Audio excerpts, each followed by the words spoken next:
taking that class. I've been taking 1601. Yeah, I'm an that's not aerospace really- major. I've been taking 1601, so I don't know. I feel like crush any older technical interview. Oh yeah.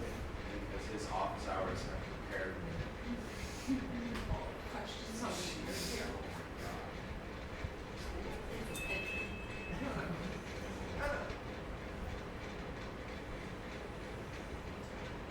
Okay, so I'll start off by just drawing a diagram of what the problem is. So Can you use the microphone?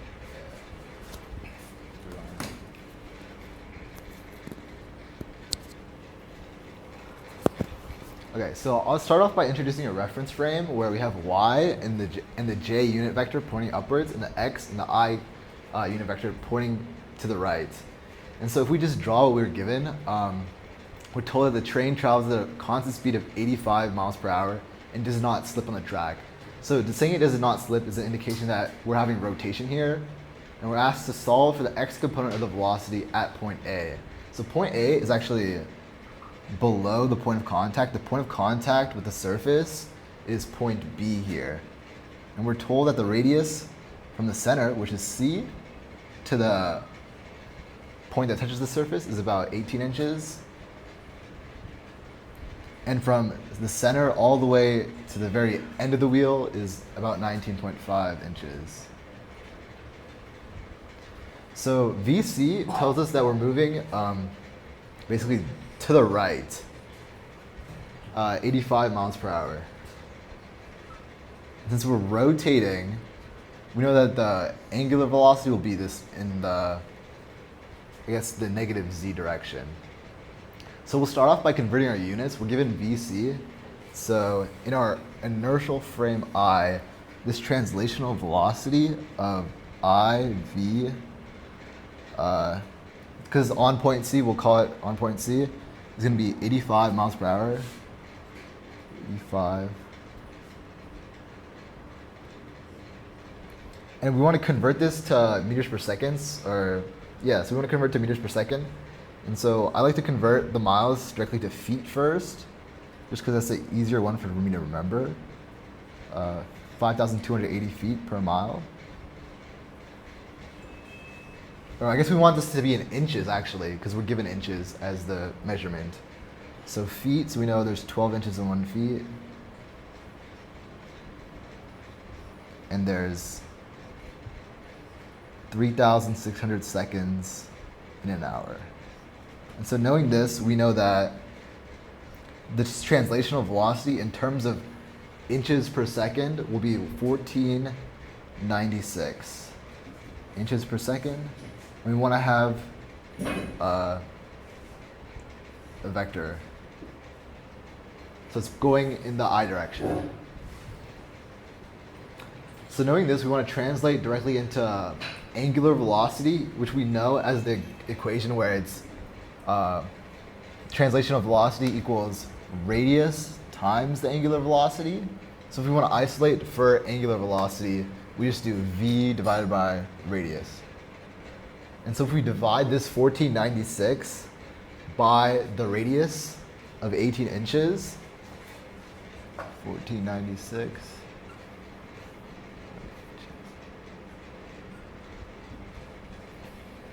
we get that the angular velocity in the I reference frame of this body B, I guess we can put it as B,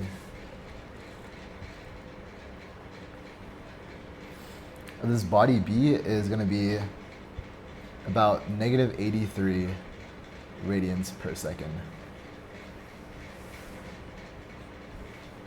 in the K direction. So I guess we should have written K Z. So our angular velocity is going in the negative K direction. And so we know that about this inner circle, because that's the radius we used, this 18 inches.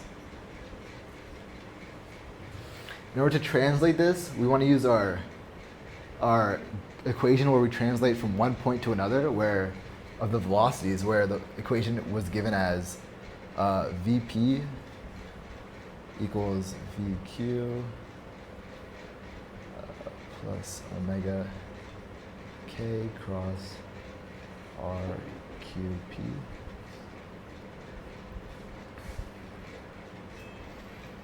And so our case, what we want to do is find the velocity at point A. So here we're translating from B to A. So now we know that it's going to be velocity of A. That's from A. Is going to be VQ in this case would be our velocity at B, and since this is the point of contact, it's going to be 0 because the translational component will cancel with the rotational component to be 0. So it's going to be 0 plus omega, which we just solved as negative 83k, 83k hat, crossed with our radius from B to A, B to A. And this component right here will be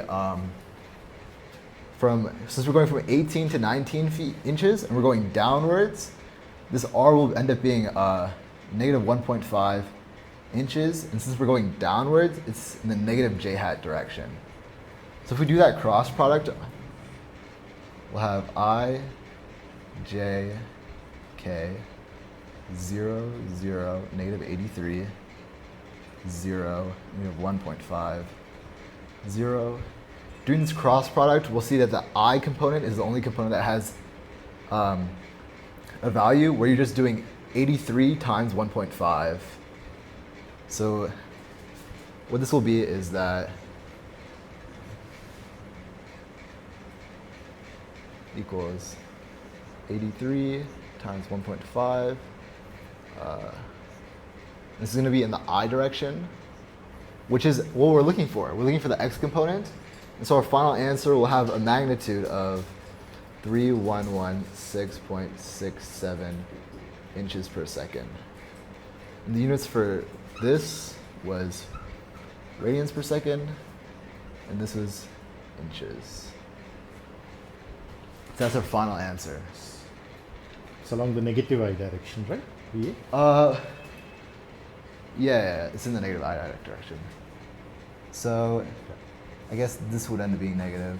Well, it's a negative times a negative, and then you minus it. So minus, minus, minus.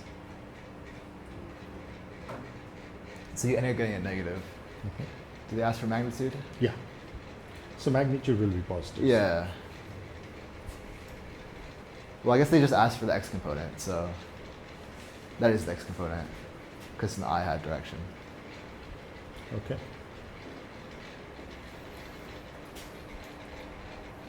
Good job. Okay. So C actually asked for a similar thing. We're given the exact same number in the same diagram. The only difference in this case is that now we're asked for the magnitude of velocity at point E. Point E is at the very top of the wheel this time. But you can see the same application holds in this case, where it's just directly above where C was. So in this case, we found the angular velocity at B, and we translated that using the given equation to get point A. So we can do the similar thing. Instead of translating to point A, we just translate to point E from point B. And that should give us the same answer. So if we just erase the final steps, we can get a pretty good answer here. So our angular velocity will stay the same since those values are the same. So now in this case, we're looking at the distance from B to point E. From B to point E, I think is, it looks to be, okay. So you're adding 18 inches plus another 18 inches, so it's 36 inches from the bottom of the wheel to the top of the wheel. So that's the first diameter. And then to the very top, you're adding another 1.5. So it's 37.5. And it's going to be in the j hat direction. In the other case, we went downwards. In this case, we're going upwards from point B. So when we're doing this cross product, we're going to be doing the cross product of negative 83 in the k hat direction for the angular velocity. Then our j will now be 37.5. And so when we get that, it'll be minus negative 83 times 37.5. And so now we'll get a positive now answer here, where the final answer will be, it'll be 0 plus, oh, this one was the 3,116.67. On the previous one, I think I plugged in the numbers wrong, and it should have been 124. So I, J, K, 0, 0, negative 83, 0, negative 1.5, 0. The other one, it should have been negative 124.67 inches per second. Inches. So this one was on question 1, question 2. That's why we had a negative answer for the previous answer and a positive answer for this question.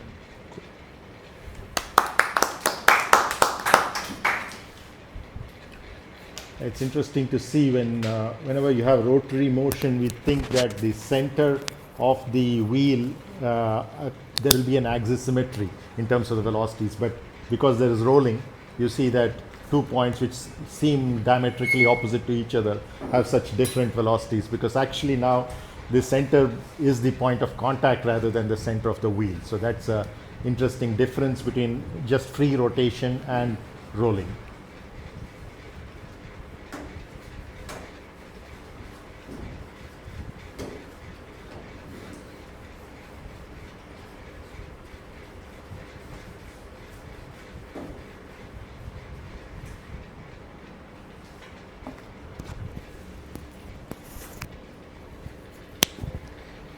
Okay, so this is my first question.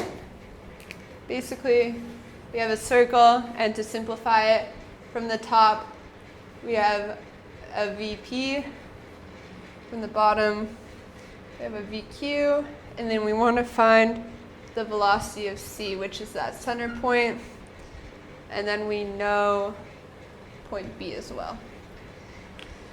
So, coordinate system first, we have y, x, inertial frame, and then j hat, I hat. Okay, so we're given, did this problem a while ago, VP equals 5.7 meters per second, VQ is equal to 4.4 meters per second, and we want to find magnitude of velocity of B, which lies on the horizontal line passing through C. So first we can do VP is equal to, it's omega cross R plus VC, but since we can like kind of draw the radius wherever and it won't change, instead of doing the cross product, I just did omega R sine theta, theta being sine 90, so 1. And we have the same thing for VQ is equal to R plus VC. But we can see that since VP is in the opposite direction of VQ and VP is bigger, we can say VQ is negative, VP is positive, so that means VC would be in the same direction as VP, but it would be in the opposite direction as VQ, so it'll have to be a negative here. We know these two values as 5.7 and 4.4, and if we add these two equations together, our VCs will cancel out. So then we have 10.1 is equal to 2 omega R, which R is 0.2, that's a given, and so it equals like 0.4 omega, meaning that omega is equal to 25.25 radians per second. Then we can plug that back into one of these two equations to solve for VC, and we get VC is equal to 0.65 meters per second. But we want VB. So VB we can write as VB plus VC plus R omega sine theta, theta being 90, so that's 1. So that would be VB is equal to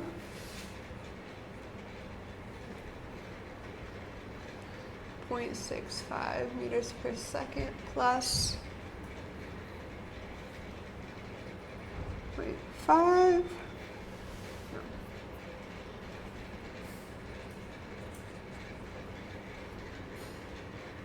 This is in the I hat direction, this is in the J hat direction. And so then if you do the magnitude of that, so this squared, and square rooted, you get the magnitude of VB is equal to 5.09 meters per second. Okay. Yeah. I just want you to be a little more clear about the equations. Some equations are having sums of scalars and vectors mixed up. So can you just write the direction or the unit vectors associated with the omega r terms, for example, so that everything on your equation is a vector, Okay. each of the equations. This would be J hat.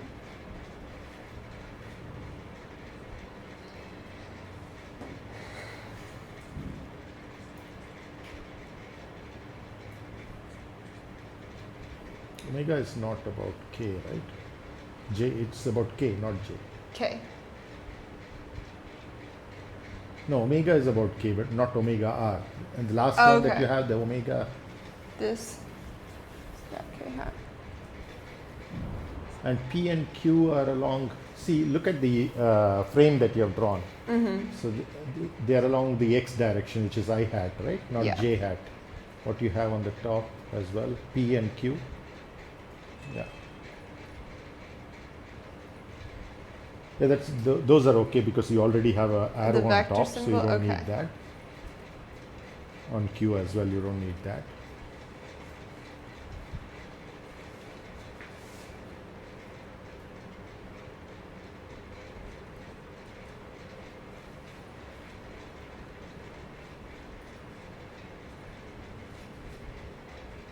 Oh, those have the vector symbol. Okay. Is that? Yeah, the left hand sides as well, where you put the numbers, you should have the unit vectors.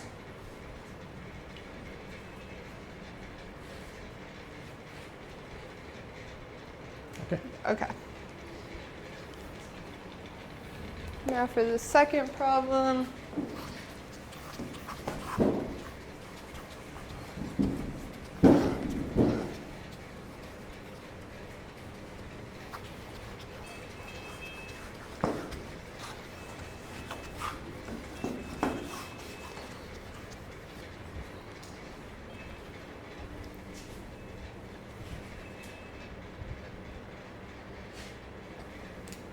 Okay, so this problem, we have two circles of different radiuses, and they're connected together. I guess angular velocity. We know that the angular velocity of the big circle, which is B1 and B2. So we know the angular velocity, which here I called theta dot of B1, is equal to 3.6. It's in the clockwise direction, as percent. And then you want to find the angular velocity of the B2 wheel, and then you assume both wheels are rolling without slipping. And so this one, since you know they're connected, you know that their translational velocities will have to be the same.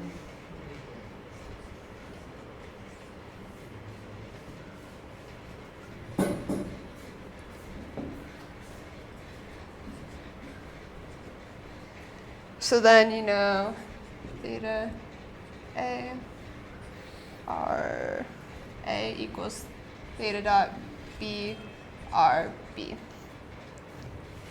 And then we're given the radiuses for both the circles, so b theta dot b is equal to theta dot a over RA divided by RB. And then you plug in all those numbers and you get theta dot b is equal to 9 radians per second.